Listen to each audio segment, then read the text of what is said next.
Okay. Hello, you are watching the Pure Passion Biz Podcast with Akua Hinds, and I'm your host, Akua Hinds. Today, I'm so pleased to be able to interview Beverly C. Demas. Beverly is based in the Greater Toronto area, and her company name is Epitome Enterprise Development Services. She is founder and CEO of this business. She's been working in this field for 28 years. She likes to work with aspiring entrepreneurs, early stage entrepreneurs, and growth stage entrepreneurs. And today we're going to be talking about entrepreneurship and leadership. And if you're looking to start a business of your own, Beverly has some great tips for you that I know that she's going to want to share. So, Beverly, thank you so much for appearing as a guest today on my podcast. Thank you so much, Aku. I know we've been trying for a while to get me on here, so I'm really glad that our schedules finally aligned. So I'm really happy to be here. Thank you so much. I'm happy to. So, my first question for you is about starting a new business. Starting a new business can be a daunting endeavor for some people, and yet it can be an easy undertaking for others. There are some people who don't get nervous at all at the idea of starting a business of their own, and they don't even want anybody to walk them through or hold them by the hand. They just don't know what to do. There are other Yeah. people who feel very overwhelmed and intimidated by it. So, what are three top things a person should consider about themselves before deciding to become a business owner? Akua, thank you. That's a great opening question. Because what it does, it allows me to make a distinction, if I can right now, between the difference between entrepreneurs and small business owners. Because not all entrepreneurs start a business, and not all small business owners have that entrepreneurial mindset that we talk about in entrepreneurship, right? So they're both business leaders in our dynamic world, but they're not the same. Entrepreneurs tend to be those ones who are like innovators. They know exactly what they want to do. They come in, but they always have an exit strategy. They're very innovative.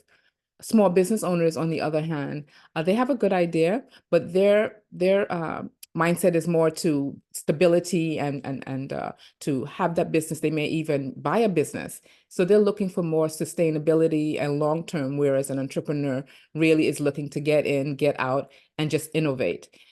There's also the big difference in terms of risk tolerance. The entrepreneur has a much higher risk tolerance than that of a business owner. So that's really the distinction we want to make there. And then going forward, the reason that it can be so daunting is because in either case, the entrepreneur or the small business owner, persons find it intimidating because of three main things. There's the factor of money issues. They may not have the investment capital to start the business.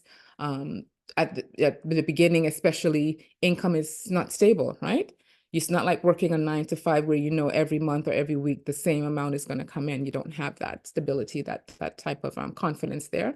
And then also there's a whole issue in terms of support, in terms of again, when you're owning your own business and so forth, and even if you're working for someone else, you know, again, as I said, that money's there, that job is going to be there more or less. But in terms of now going into your own business or as an entrepreneur, you need that family support. You need dedicated people who know this is what the family will be doing, this is why we're doing it, because you need to have that buffer there, right, to be able to do that. In addition to that, there's the skills gap, skills and knowledge gap. A lot of people have a passion for what they want to do. They're very technically skilled, but managing a business, entrepreneurship is a whole next ball game. So you have to know that, you know, what you know and what you don't know, and be willing to be teachable and to get that information that you need to get. And then also there's the whole idea in terms of the actual legal framework and compliance. People find this a little bit, not a little bit, very daunting. And so how do you navigate all the thing of taxes and business registration and those sort of things? But what they can actually do is really get the knowledge that you need to get, find a mentor, right? Plan your business, be able to start to save if you can for a little bit, or you know where you're going to have access to capital. Make sure you have that good credit score, you have good relationships with your bankers and people like that. And if not, you can be referred to places who will be able to help you. Well, I really like all of the great insights that you shared there. And I especially liked how you brought up an important truth that there are entrepreneurs who are willing to take risks, and then there are people who might buy an existing business. There are entrepreneurs too, but small business owners who buy an existing business are different than people who maybe start a business from scratch. For sure, uh, definitely. uh, both in the entrepreneurship realm, but just a little bit different. And I really like how you highlighted that. And most successful leaders do tend to have good mentors. Like you said, it's important to have a good mentor. Do you feel that a mentor must be someone who works in the exact same industry as the budding entrepreneur? Not necessarily. They don't have to, but there is definitely value because if they're working in the same industry, they can provide certain insights and knowledge that are very critical to that particular entrepreneur. But lots of times that's not the case. The main thing is that the mentor has to be willing, have the wisdom and the time to be able to guide and support the entrepreneur.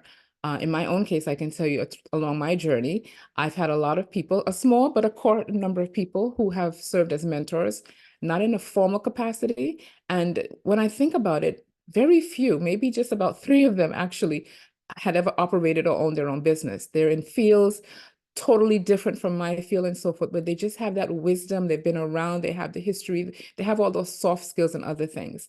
Another point is that I myself have been a mentor for over 15 years. And honestly, I haven't once been matched with or mentored anyone who was actually in my field. So it definitely does not, and I don't think that there was any loss in terms of impact or contribution based on, their expressed feedback at the end of the interaction. So definitely not, but um, Okay. having a mentor is the important thing. Okay, so you suggest being open to who that Yes, mentor can be then.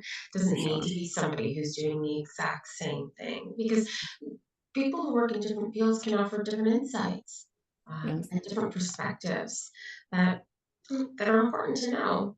I, So, th- I think it's just the general business principles, understanding strategy and things like that. And I think that's the important thing because you can take things from that in terms of the generality of it, because a lot of times people ask for, I've also been a manager of a mentorship program. So a lot of people have asked for mentors in specific industries, and we tell them, you may not get that. And even if you do, the important thing is that you get the wisdom. You may get someone in your field, but they may not have the time or the willingness to do it for other reasons. They may think it's too close to a business as themselves. So in terms of feeling comfortable and things like that. So you really want someone who's willing and really has the time to support you.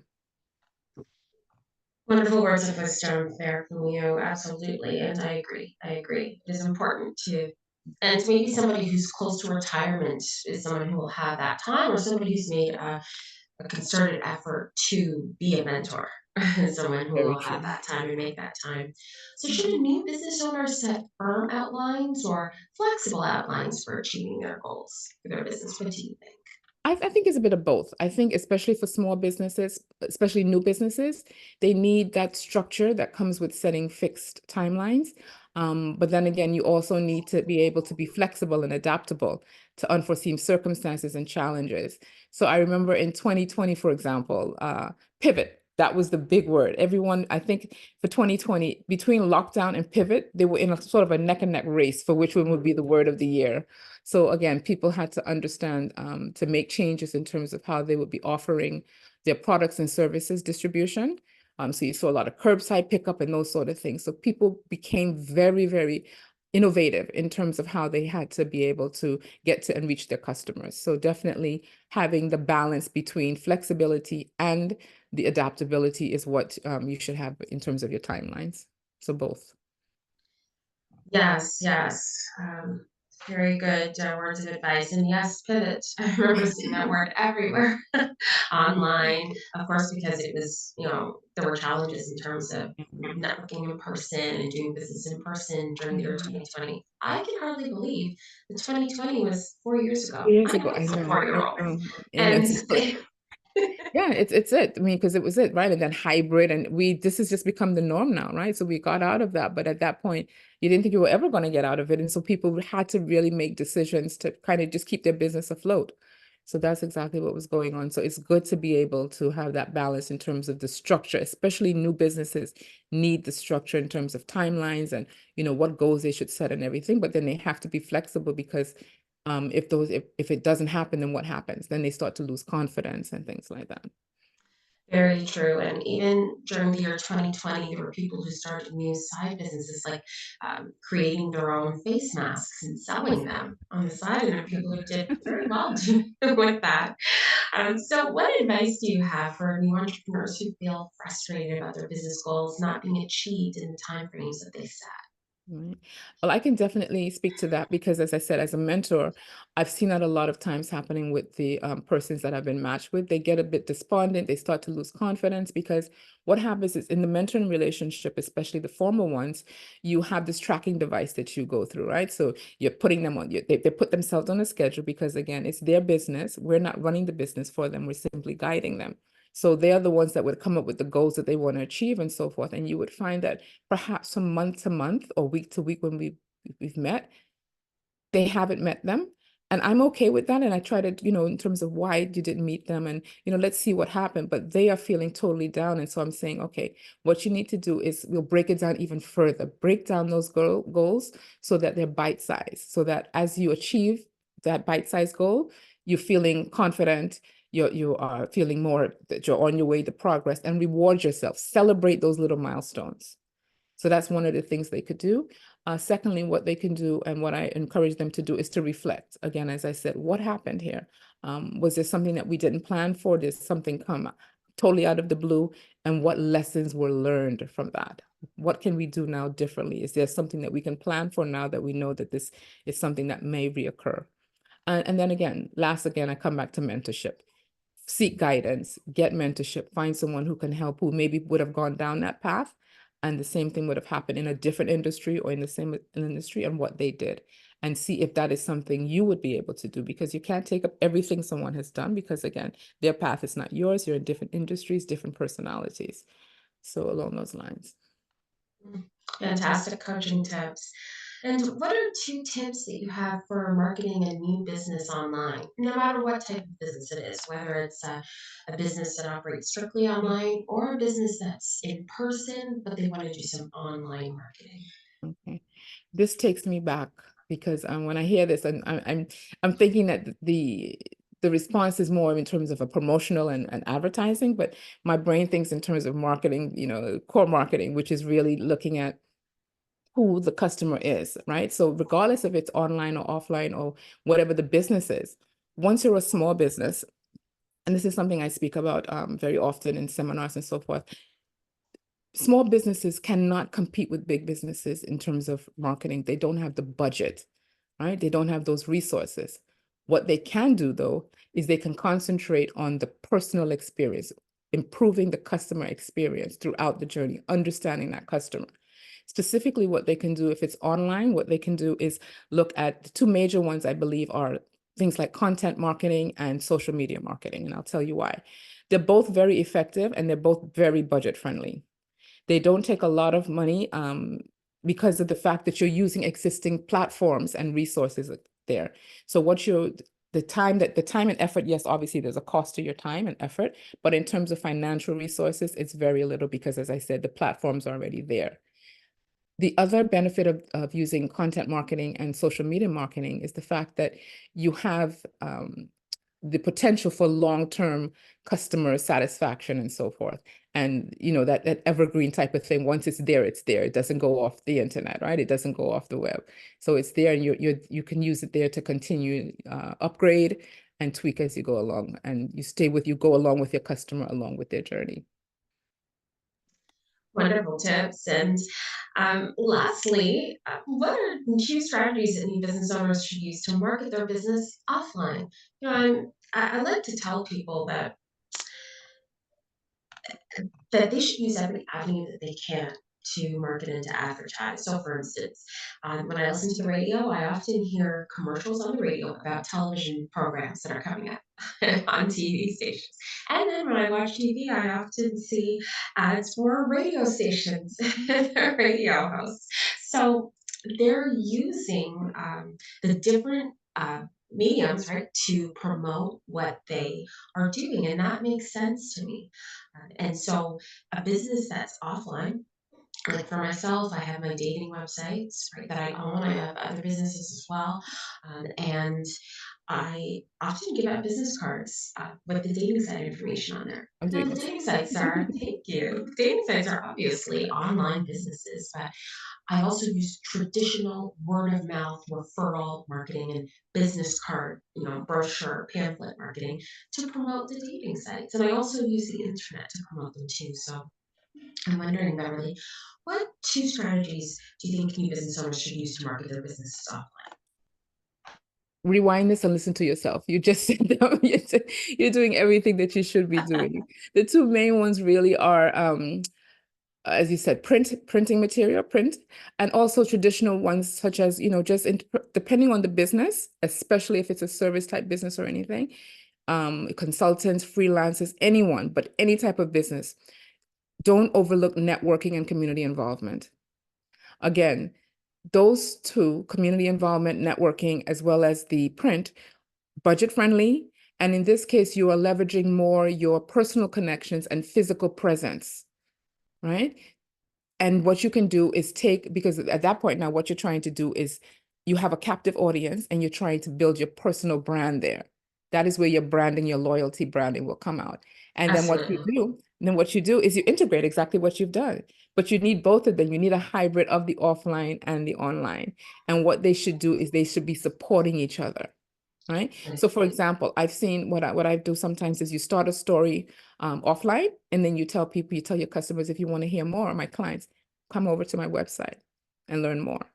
Right. Or with your business cards, you have your link to your website, whatever you have there. So again, there you're integrating the two, right? So that the message has to be crystal no matter where you reach your clients, whatever touch points you have, your presence is there.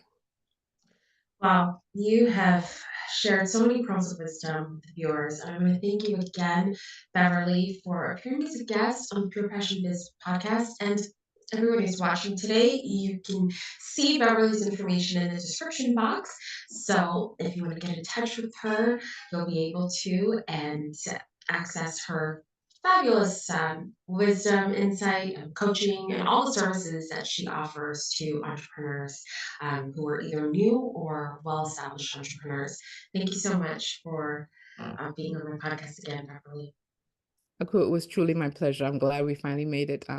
We got to get it together.